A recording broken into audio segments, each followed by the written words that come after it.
not get a very good response, and the system has oscillations. And this is because when we talk about any multi-area interconnected power system, whether it is a hybrid system or it is a thermal system, whatever be the system, as already told you, the main objective is that the frequency deviation should be 0. And the frequency deviations are mainly because of the load disturbance. And this load disturbance is varying with time. And the other problem is because of the system nonlinearities, that is the GRC, that is generation rate constraint, and the governor deadband. So now if we can compensate for these load disturbances, then the performance will be much better. So one way of several elegant approaches have been proposed for estimating the disturbances. One is the unknown input observer, the other is the disturbance observer, and the third is the extended state observer. So out of these three methods, the extended state observer is relatively better in the sense that it requires the least amount of plant information. The other two methods need the plant model to be known quite accurately, whereas this ESO requires the least amount of plant information. That is, only the order of the system needs to be known. Only the order of the system needs to be known. And exact information about the plant dynamics need not be known here.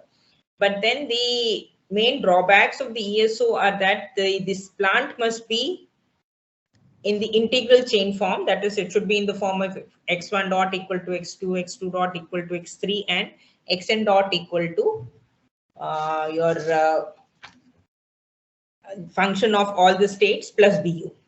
So it needs the system to be in the integral chain form, and it can deal with only matched uncertainty. It cannot deal with unmatched uncertainty. These are the two main drawbacks.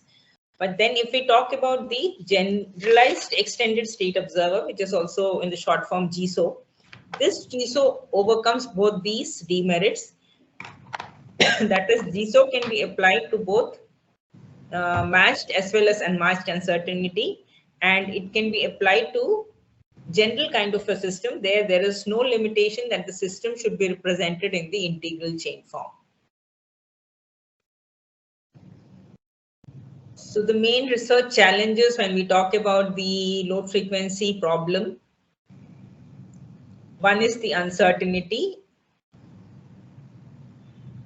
That is, the operating characteristics of the generating units change with time.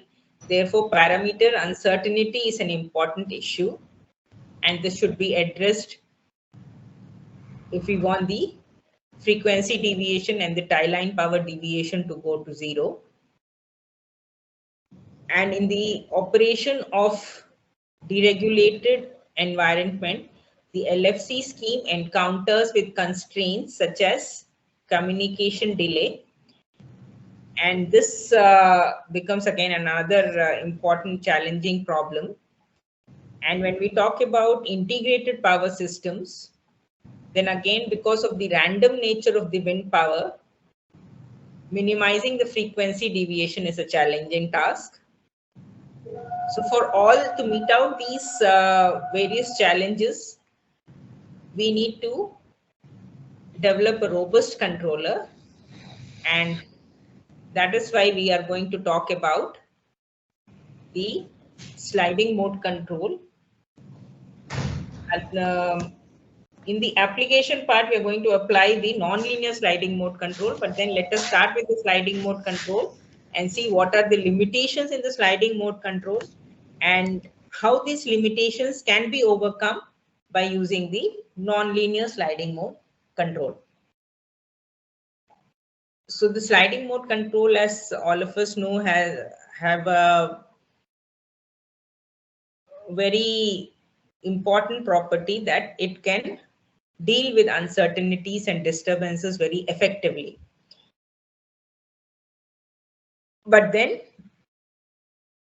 the limitations are the transient response is slow and there is chattering introduced in the system because of the switching function that is used in the control action. Because of the switching function that is used in the control action. So now to overcome these two disadvantages, we talk about the nonlinear switching mode control, where we design a non-linear switching surface. In the sliding mode control, we design a linear switching surface. But now if we design a non-linear switching surface, this not only improves the transient response and the steady state response, but it also significantly reduces the chattering effect. Significantly reduces the chattering effect. And this was first, this nonlinear switching surface was first introduced by Fulvani, Bandyopadhyay and Friedman in this paper in 2011. In this paper in 2011. And in this approach, approach, what is happening is that the damping ratio is changing from some small value to some desired value whenever the disturbance occurs in the system. So here, from an initial small value, it is delta 1. We are moving towards a final desired value delta 2 whenever there is a disturbance in the system, thereby improving the transient response. Thereby improving the transient response. So we'll be looking into two main problems. The first problem is designing a nonlinear sliding mode based load frequency control problem in the presence of disturbances and uncertainties. And the second one is to introduce the GSO so that the disturbance is estimated, and then using this estimated disturbance, we will design a nonlinear sliding mode controller for the LFC problem.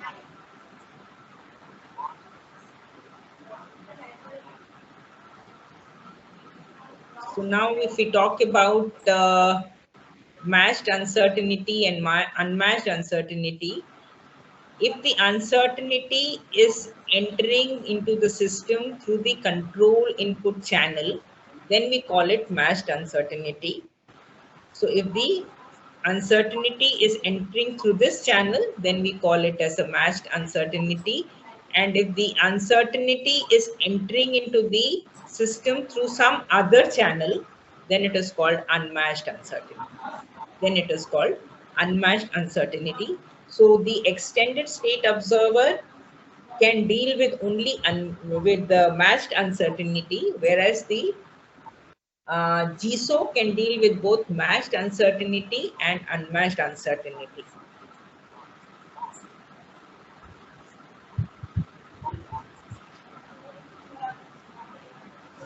So because of this uncertainty which is present in the system, which is an important issue, so we need to design robust controllers. We need to design robust controllers to deal with the uncertainties in the power system. We know that the uncertainties in the power system are very huge. If it is an hybrid system, the challenge becomes even more difficult.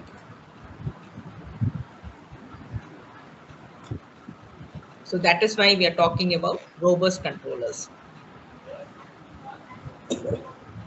So when we talk about nonlinear SMC,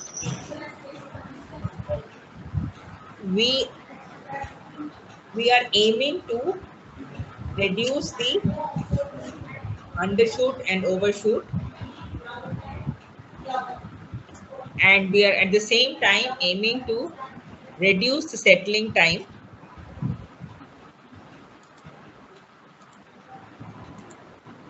and we would also like to minimize the chattering effect. We would also like to minimize the chattering effect.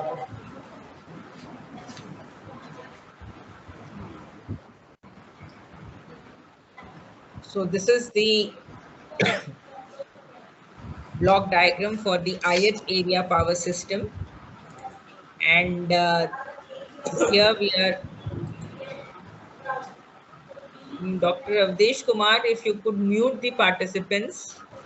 There's some disturbance coming.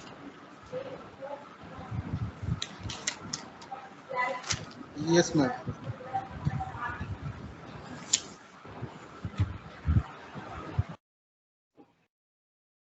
Yes. This is the block diagram for the ith area power system, wherein we have, this is the integral control that is there, this is the droop control, and this is the supplementary control that we are introducing using the non-linear sliding mode control methodology. So here,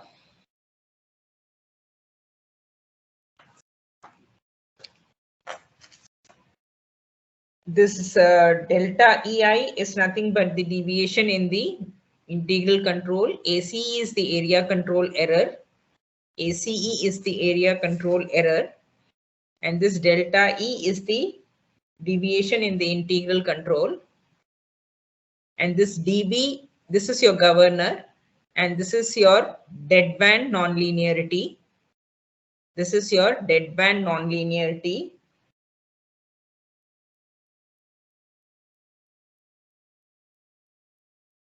And this is your turbine. And this is your generation rate constraint. This is your generation rate constraint. And this del PDI is your deviation in load disturbance. This is the deviation in load disturbance. And this is the deviation in the frequency. This is the deviation in the frequency. And this is your tie line power. This is your tie line power. So the objective here is to keep the frequency constant and the tie line power to the pre-specified value. And the tie line power to the pre-specified value.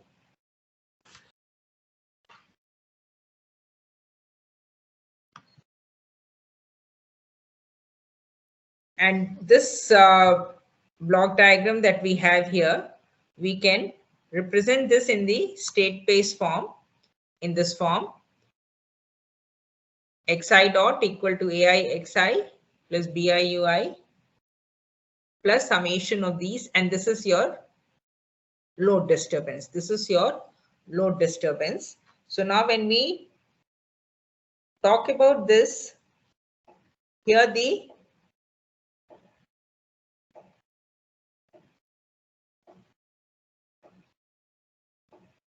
this is your system states.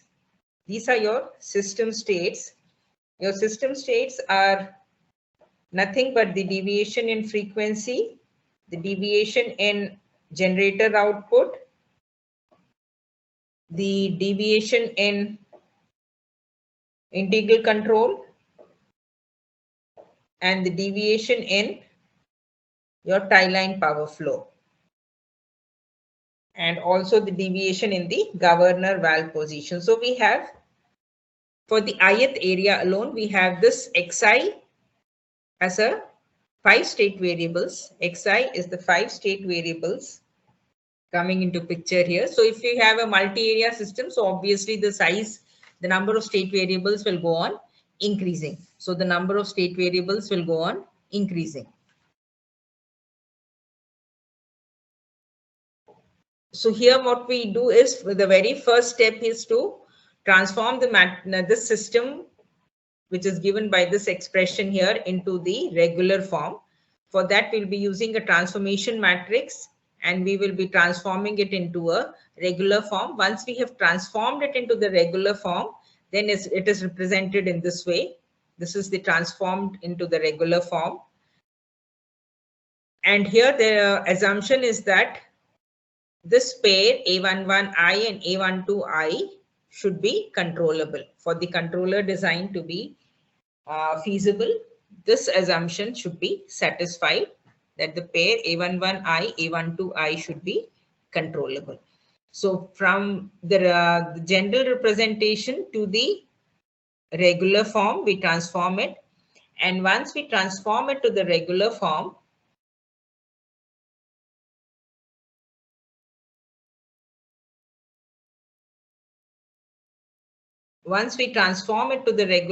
then we open up this way and we lump up all the uncertainties that are there in the system.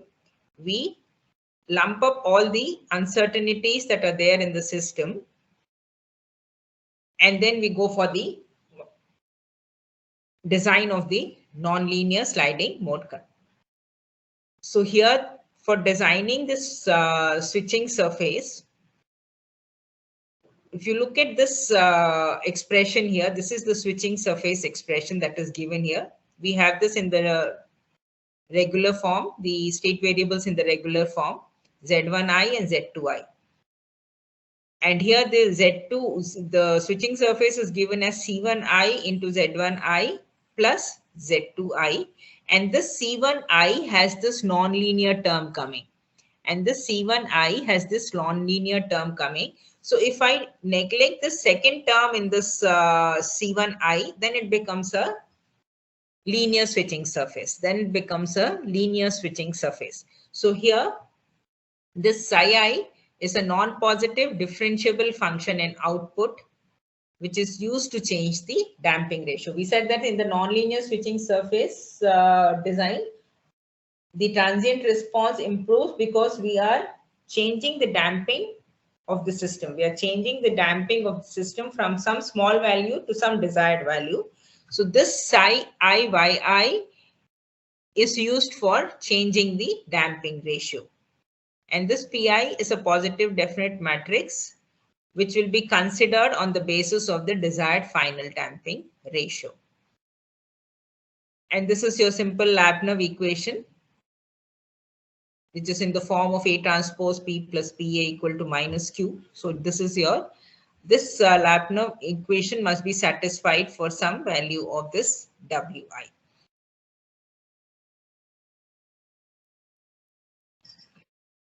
It's not going in the right direction. Okay. So this nonlinear function that we choose, the psi I which we choose, has the following properties. It changes from some very small value to minus beta. This psi I will change from a very small negative value to minus beta I as the frequency deviation occurs in the system. And this is differentiable with respect to time to ensure the existence of the sliding mode, because we need, for the sliding mode condition to be applicable, we need that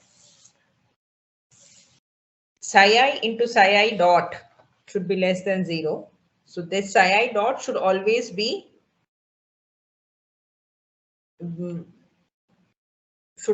exist. So that is why we need this condition that it should be differentiable with respect to time to ensure the existence of the sliding mode. And in this particular case, we have chosen this nonlinear function.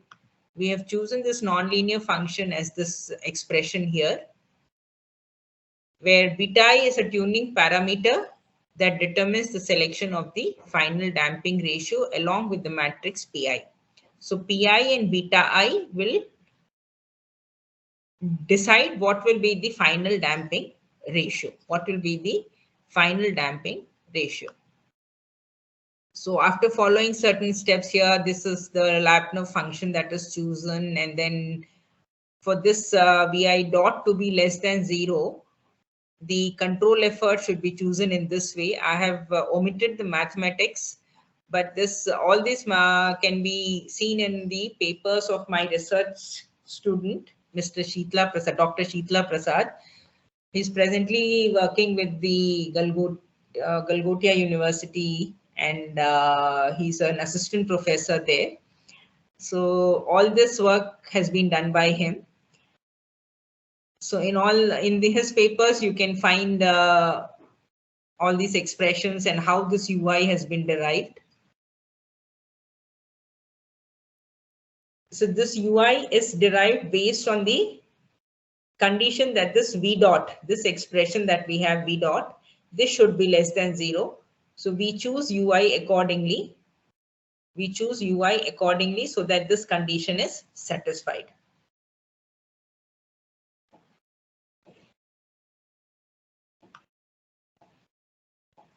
So if I try to just simply summarize what are the steps which are involved in this design of the nonlinear sliding mode controller. So very first step is that the system should be represented in the regular form.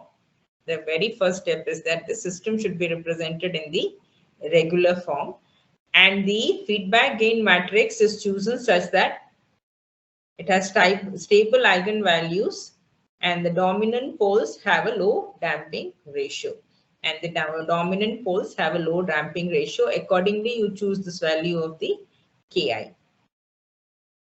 And the real symmetric positive definite matrix Pi is designed by testing and solving the uncertainties and the Lambda stability equation.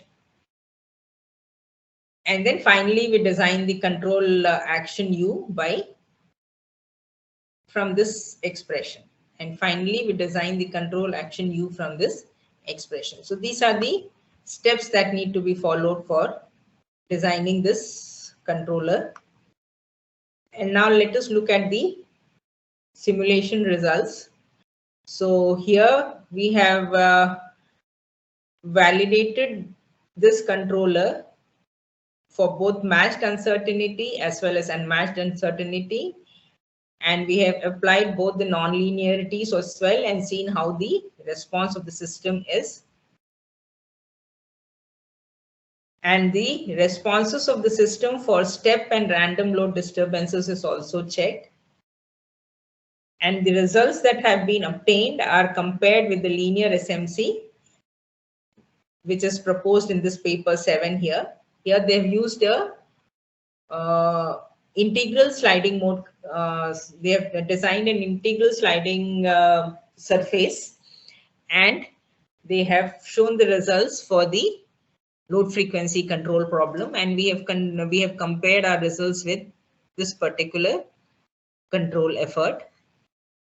And we've also implemented the controller on a practical system, that is the IEEE 39 bus system.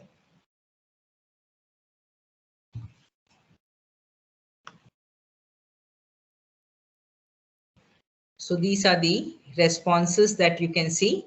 This is the response at nominal parameter. This is a 3-area system that we have taken, because in this in the sliding mode in this reference 7, the simulation results were for a 3-area system. So for the comparative studies, we have taken the same system. And this is the responses for the nominal parameter. This is the responses for the matched uncertainty, where the matched uncertainty is chosen in this way. And these are the responses for the unmatched uncertainty, and the unmatched uncertainties have been chosen like this. So you can see that in all the 3 cases,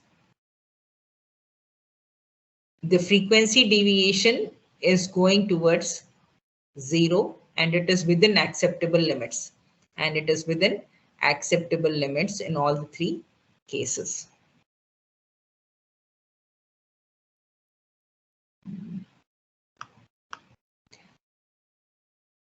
And these are the responses for the matched uncertainty. These are the responses when we are using a linear sliding surface. When we are using a linear sliding surface, these are the responses. And these are the responses when we are using the non-linear sliding surface. So you can see that here there is a lot of chattering coming. Here there is a lot of chattering coming, but here this chattering has been almost eliminated. And this is the control effort for the area 1. Here also you can see that you don't have any chattering coming into picture.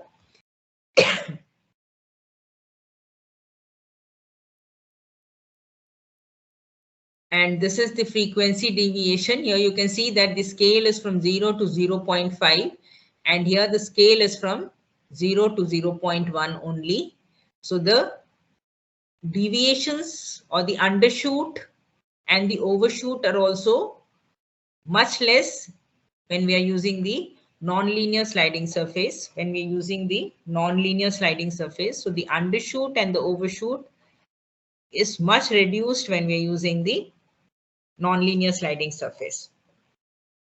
And when we're using the sliding mode control, then the pole locations are given here. And for the non-linear sliding mode, the pole locations are given here.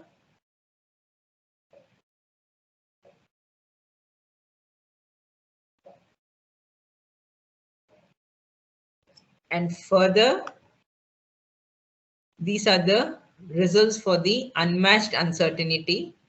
These are the results for the unmatched uncertainty for the sliding mode, linear sliding mode, as well as the non-linear sliding mode. So again, it becomes very evident that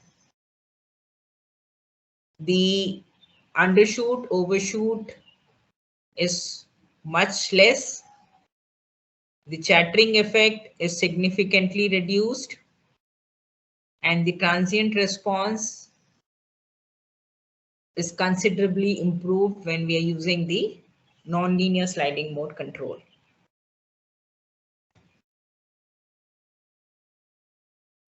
Here you can see the spikes coming, and here it is. The control effort is reduced as well as it is smooth, much smooth as compared to the linear sliding surface.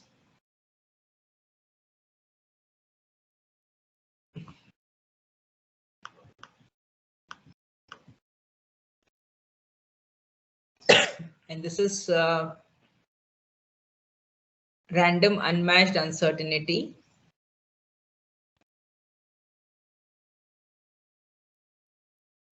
Sorry, it should be random response at random load disturbance. This is at random load disturbance. This is the load disturbance that is given in area 1, area 2, and area 3. This is the nature of the load disturbance given. And when we are giving such a random load disturbance in all the 3 areas simultaneously, then this is the frequency response when we are using the linear SMC, and this is the deviation in the frequency when we're using the non-linear sliding mode control. So you can see that the deviation in when we're using the non-linear sliding mode control is within 0.1. So the maximum range is a little above 0.1 to minus 0.1, and here it is varying somewhere between 0.5 to minus 0.5. So when we are giving a random load disturbance, even then the response with the nonlinear sliding mode control is within acceptable limits.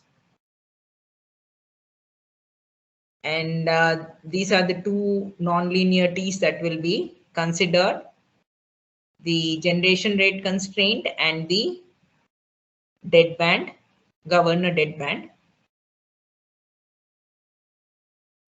When we are looking at the responses in the presence of the generation rate constraint, when we are looking at the responses with the generation rate constraint, so we can see that the response for the linear sliding mode control becomes very slow as compared to the non-linear sliding mode control. As compared to the non-linear sliding mode control. And this is the response with the governor deadband. Response with the governor deadband. And this is the response with the governor deadband and the GRC both.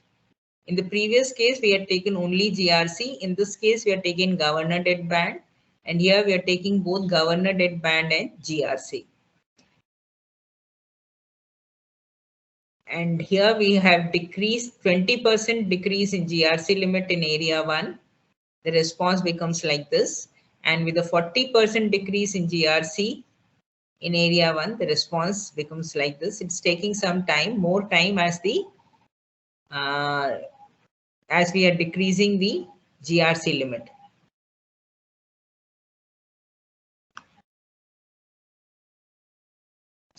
So then finally the performance indices, the integral squared error, the integral absolute error, and the ITAE, all these performance indices were compared for matched, unmatched, and in the presence of GRC for the linear sliding mode and the non-linear sliding mode. And we can see that the non-linear sliding mode has a much better performance as compared to the linear sliding mode for all the three cases, for the matched uncertainty, for the unmatched uncertainty, as well as in the presence of GRC. Then finally, we have validated it for a practical system. This IEEE 39 bus system has been considered as a 3-area system. This is your area 1, this is your area 2, and this is your area 3. And considering it as a 3-area system, and then finally, these are the deviations in the frequency, deviations in the tie line power, and the control effort in all the 3 areas.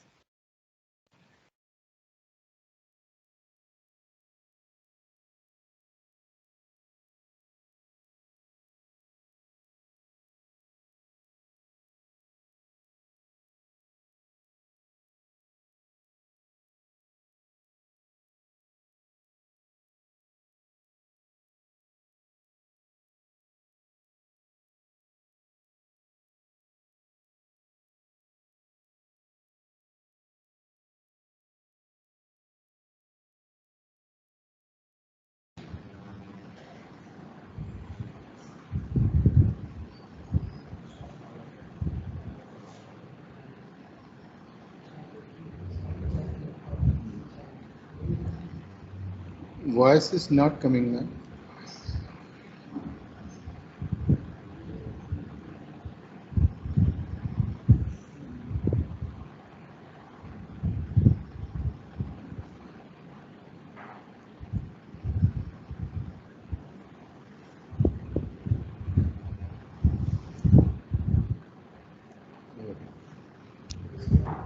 This one.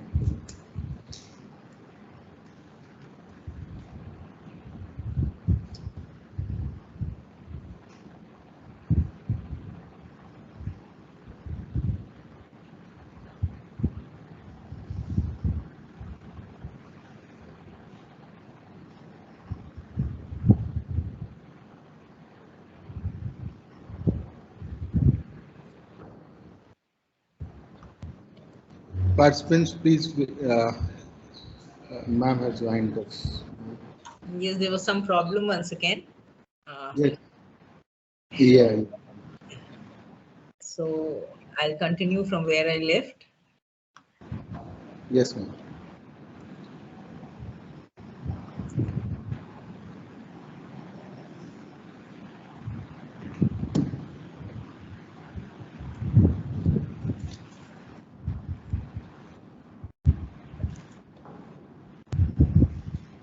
So this was the responses for random load disturbance in the IEEE 39 bus system. So from here we can conclude that the nonlinear sliding mode controller gives a desirable performance both in the presence of matched as well as unmatched uncertainties, also in the presence of nonlinearities, and for both the step and random load disturbances. This controller is working satisfactorily. It is working satisfactorily in the sense that the undershoot and the overshoot magnitude is reduced. The transient response becomes better. and chattering is significantly reduced. So in these terms, we are claiming that the non-linear sliding mode controller gives a better performance as compared to the linear sliding mode controller. Okay, in this in the first case, in the previous case, we were not estimating the disturbance. We were just looking at how well the system performs in the presence of uncertainty, disturbances, unmodeled dynamics. All this, the nonlinear sliding mode control was catering to the system performances satisfactorily. But then the performance can be made much better by estimating the disturbances and then using this estimated disturbance in the controller design, and then using this estimated disturbance in the controller design. So for estimating the disturbances as well as estimating the states, we will be using the generalized extended state observer. So I'll just give you a brief, I'll let you know briefly about the generalized extended state observer, and then we'll see how it can be applied even to the power systems. So various uncertainties, unmodeled dynamics, perturbations in the system, the external disturbances, whatever uncertainties and disturbances are there in the system, they always have a negative effect on the performance of the system. And if we want a high precision control, then it is better to estimate the disturbances and then reject the disturbances when we are designing the controller. So this is what we will be talking about when we talk about the GSO. When we talk about the GSO. So as I've already told you, GSO is nothing but an extension of the estimated state observer, ESO. But then the ESO was only applicable to systems in the integral chain form, and it could deal with only matched uncertainties. But this GSO has no such limitations, So here in the GSO, if you have, well, let us just take a plant model, which is given in this way. This is the plant model coming here. And here XP are the states of the system. These are the states of the system. This is the input to the system. UT is the input to the system. And this WT is the external disturbance. This WT is the external disturbance. And this term F of X, PT, WTT, this is considered as the lumped disturbance. This is a lumped disturbance which is not known. And YT is the output of the system. YT is the output of the system. So now what we are doing here in this, when we are designing the GSO, so the model represents a general class of systems that is not limited to the form of an integral chain and is subject to an unmatched disturbance. So this matched uncertainty, that this condition is also not coming here. And then here, now let us take a simple example, a second order system. You can see that the second order system, the uncertainty is not coming via the input channel, but it is coming through this in the second equation. So then this is this does not satisfy the matching condition. So this is your unmatched uncertainty. Sorry, this is your unmatched uncertainty. So now when we want to develop a GSO, what we do is we introduce a new state. The original state was of order n. Now we have introduced an n plus 1th state here. We've introduced a new state, which is nothing but the lumped uncertainty, and the derivative of the lumped uncertainty is given as HT. So now when I augment this new state with the plant equations, I will have a state space representation in this form. I will have a state space representation in this form where you can see that your A is having the plant states. So here we have the new state and the plant states all considered here. So this E term will be having the lumped uncertainty coming into picture. We'll have the lumped uncertainty coming into picture, and limit, and this assumptions need to be satisfied for the GSO to be designed. These assumptions need to be satisfied for the GSO to be designed. So when I say that APBU is controllable, it simply means that AB is observable. And this should be invertible. BU transpose must be invertible because the inverse of this will come into picture when we are designing the GSO. And this lumped disturbance must satisfy the condition, that is, it is a constant in steady state. So the lumped disturbance is a constant in steady state means D dot should go to 0. D dot should go to 0.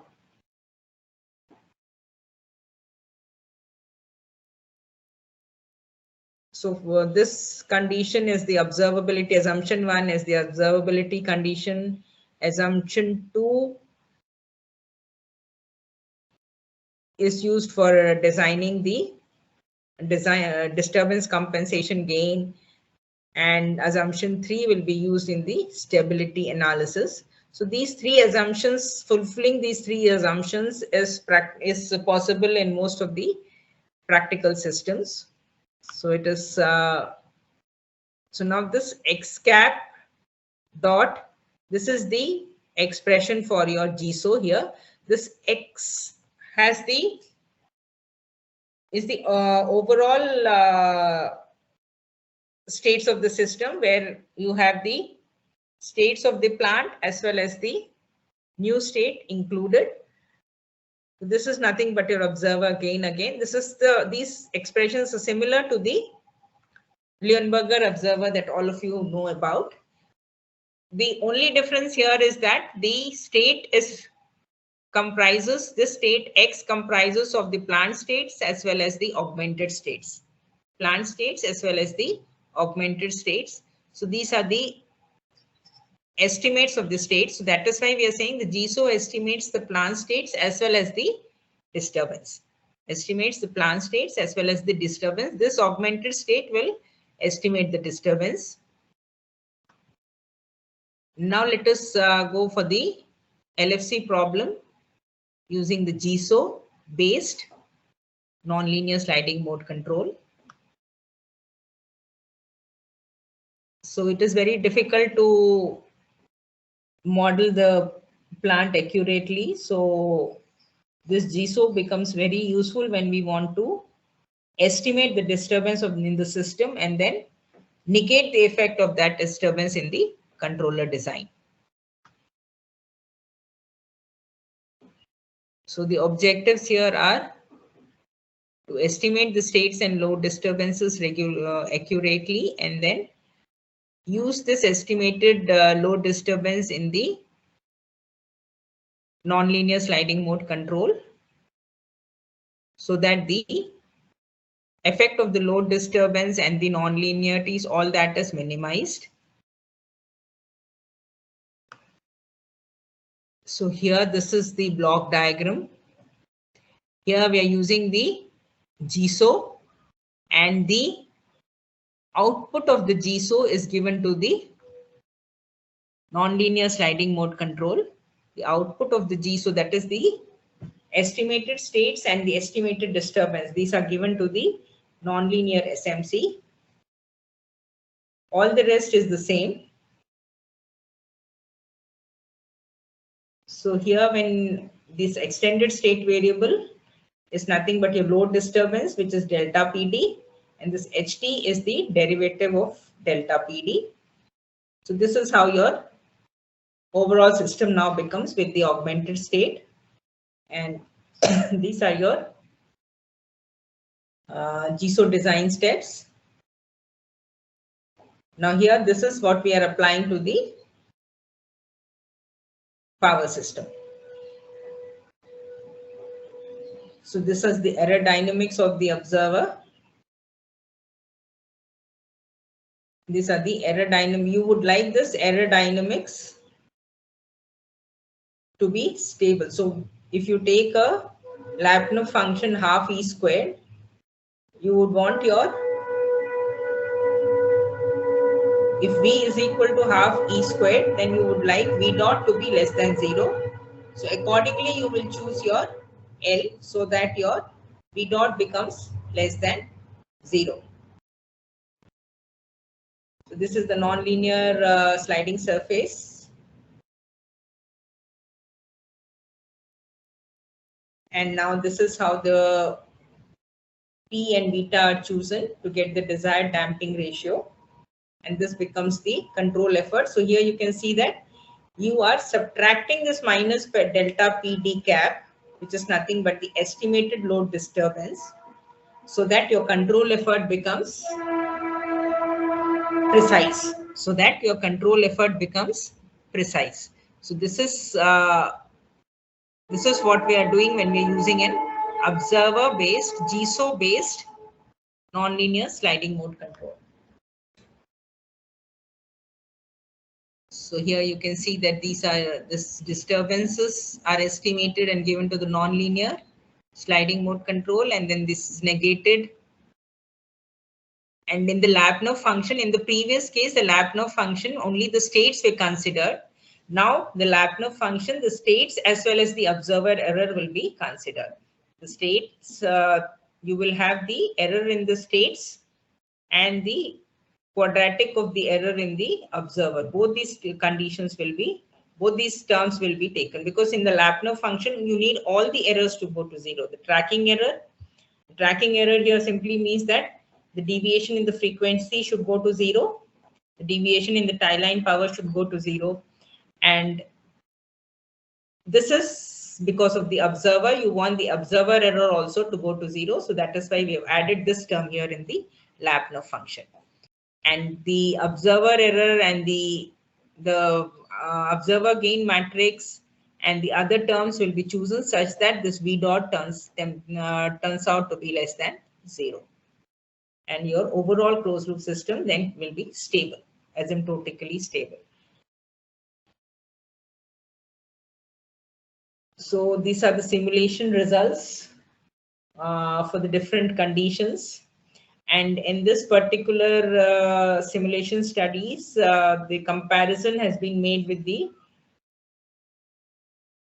extended state observer, that is the 2-layer ADRC, wherein we're using the extended state observer. This is the reference. So the simulation results have been compared with this particular case here.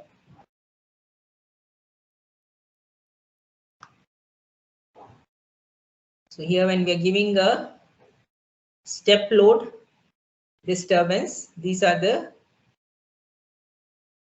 results for a 2-area system. These are the results for a 2-area system. You can see that this is just the GSO. We are just checking for the estimated states.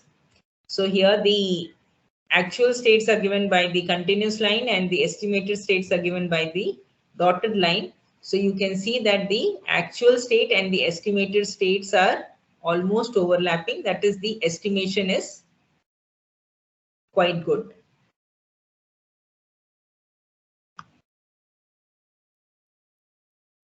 Now this is your GSO based sliding mode control. Previous graphs were only for the GSO, that is the generalized extended state observer, and these are for the GSO based nonlinear SMC. So here you can see that the frequency deviation is going to 0 in both the cases. And this is your nonlinear sliding surface.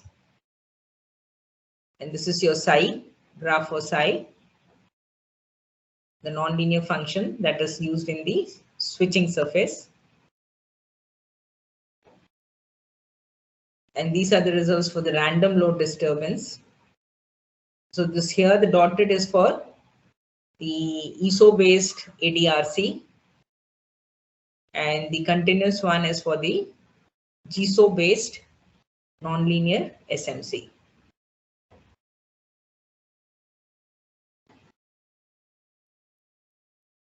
And these are the load disturbances that are estimated using the GSO. So you can see that the load disturbances are estimated quite accurately using the GSO. And in the control action, we are subtracting these load disturbances so that we get a more precise control. So these are the tie line deviations given here and the control efforts. You can see that there is no chattering in the control effort, because you're giving a random load disturbance, so there are changes coming. But then otherwise, if you give a step load disturbance, there will not be so much of changes in the control effort. And even these changes you can see are very small,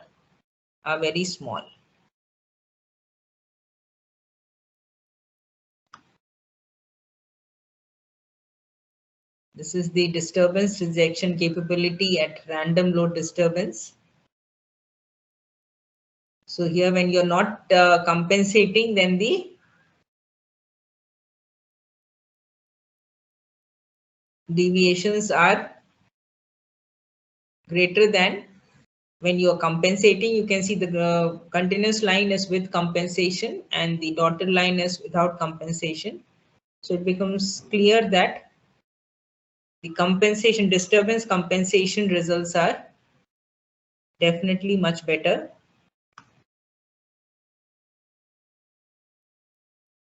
And here we have used GRC with random load disturbance. So you can see that the frequency deviation is in the range of 10 to the power minus 3. The frequency deviations are in the range of 10 to the power minus 3. So when you have GRC as well as random load disturbance, then these are the results.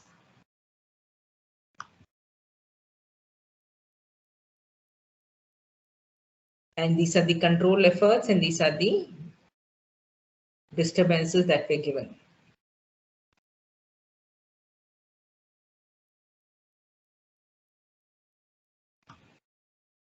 And these are the simulation results with governor deadband and random load disturbance. Again, here the frequency deviation is again in the range of 10 to the power minus 3. But with governor deadband, you can see that it becomes a little more discontinuous. These are the control efforts and the estimated load disturbances. And this is with GRC, governor deadband, and random load disturbance. So these are the results. Again, the frequency deviations are in the range of 10 to the power minus 3. And the control effort is also in the practical range.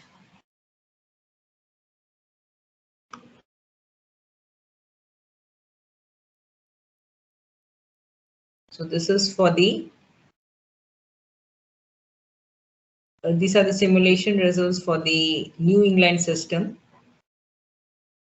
So here this is a 3-area system now, 3-area system, and these are the responses.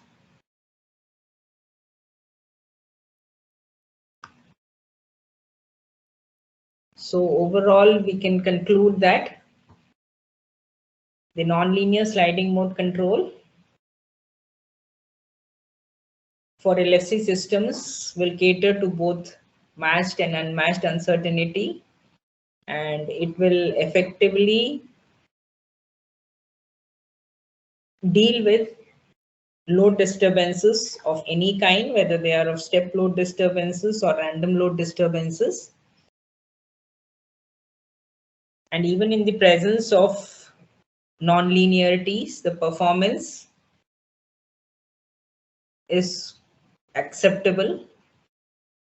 I should say it is quite good, not just acceptable, but quite good.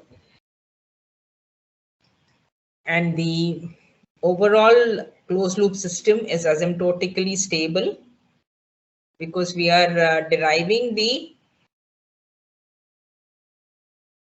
control effort from the Lyapunov stability. So that ensures that the system is asymptotically stable. And we have implemented the controller for 2 area, 3 area and IEEE 39 bus systems. And we've got the desired performances. And this work can be extended by considering the effect of delay as well as considering hybrid power systems where you have wind penetration in the power system. And further, to reduce the or to eliminate the chattering effect, we can go for higher order sliding mode control or super twisting control techniques. And there is a lot of scope when we talk about the future scope. Here we haven't included intelligent control. Intelligent control techniques can further be used in the system to get better performance. Whether the intelligent control paradigm could be anything like a fuzzy control, a type 1, type 2 fuzzy control, or a neural network. And these are the system parameters that were considered in the simulation studies.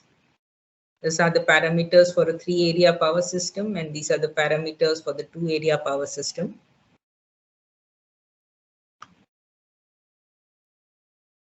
The wind system we did not use.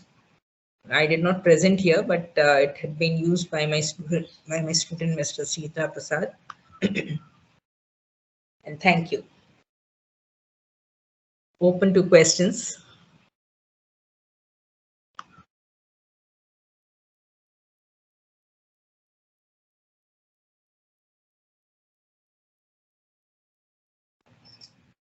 Any queries?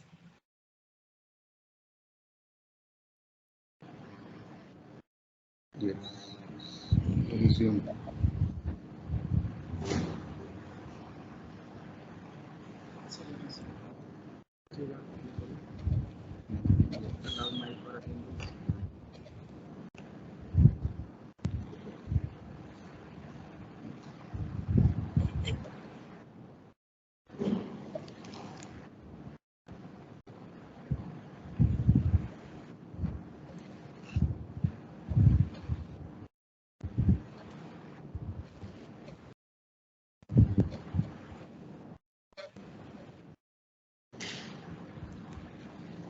Thank you, ma'am, for this wonderful lecture.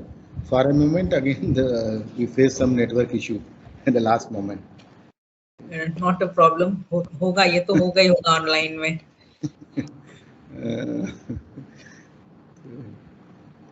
Okay. Any queries from the participants?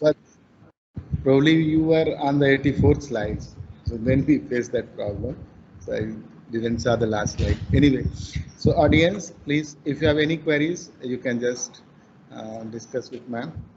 We can very quickly, we can take only a couple of questions because the last session of this RSS 2021, we have Professor Vidyadhar Subudhi sir from IT Goa, and the session will start in continuation with it. So if you have any question, just please unmute yourself and ask directly. Okay. Hello, ma'am. This is Ravi Shankar. Okay. Hello. Yes, you're audible. Please continue. Yes. How you are taken care of controller effort while designing the proposed controller? Repeat the question. How you taken care of controller effort while designing the systems? The controller effort is derived from the Lyapunov stability analysis. Okay. There we choose the Lyapunov function and then we choose the controller effort such that V dot becomes less than 0.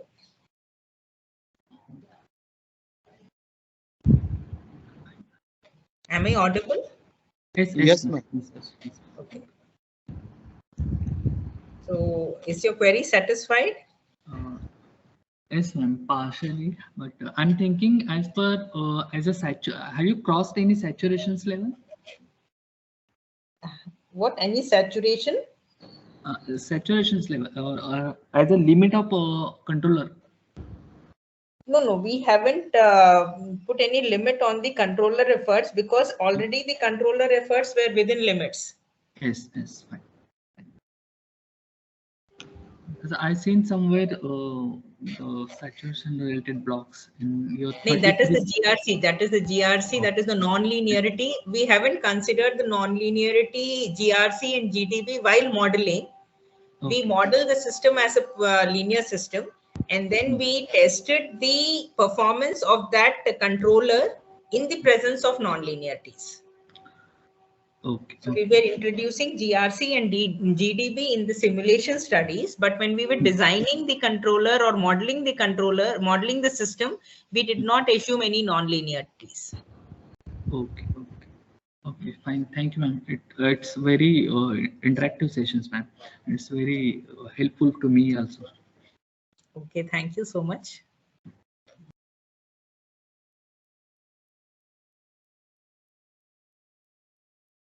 Any other queries from any of the audience?